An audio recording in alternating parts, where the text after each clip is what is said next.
The Tasmanian Devil is the largest carnivorous marsupial, only found in the mainland of Tasmania.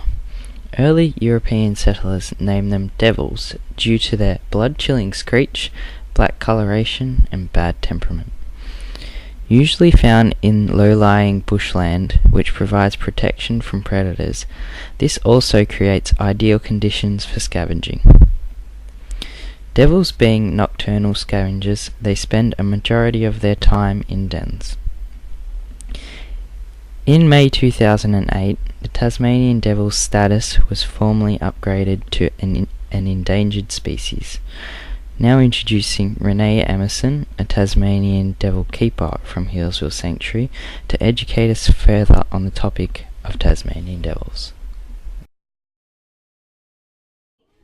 Tasmanian devils, as the name suggests, are found only in Tassie. It's thought that about 400 to 500 years ago they were found on the mainland of Australia, but they became extinct, possibly from predation and competition from other animals such as dingoes and quolls. So these days they are unfortunately only found on the small island of Tassie.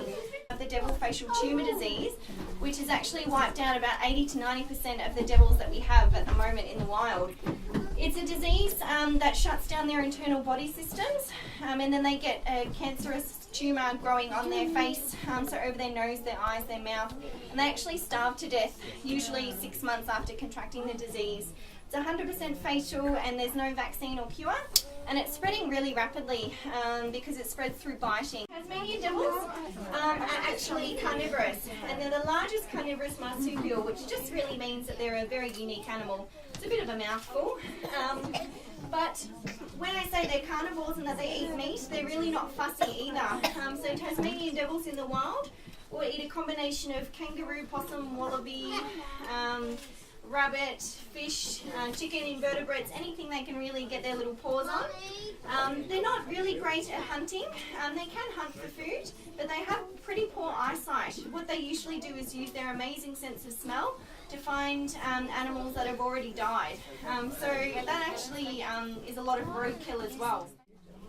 So it is looking pretty bleak for devils out in the wild. Some scientists believe that in 5 to 10 years they could actually be extinct. Considering we've already been through the thylacines extinction, I think it would be one of the saddest days to see these guys go extinct in the wild. But that's why our work here is so important, because we're making sure that if something horrible like that happens and there are no wild devils left, we do have populations sustainable enough on the mainland of Australia and in even in areas of Tassie that are sectioned off in wildlife parks that can actually be re-released, and we can help to save this amazing animal from becoming extinct. No, so there's actually 20 institutions around Australia and Tassie that breed them, and we all have to work together to make sure we have a population large enough. So our 80 devils would not be large enough to re-release back into Tassie and have a sustainable population. All of the insurance populations together, so we're hoping to get on the mainland of Australia 1,500 animals, and we think that's a number that's sustainable, that we can see them off into the future. I think at the moment we probably have anywhere between maybe 600 to 800 devils on the mainland of Australia. Do they have a preferred habitat, and is that habitat in Tasmania endangered? That you know of? Another question? Tough question. I mean, before the devil facial tumour disease was found in 1996, they were really common in so many regions.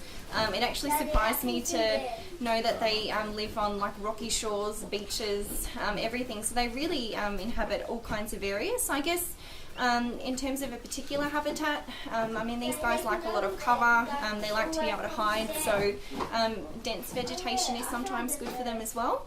Their main threat, I guess, would be things like highways running through areas where they're living in, because we have so few devils at the moment. Car collisions are actually increasing. How can I put it?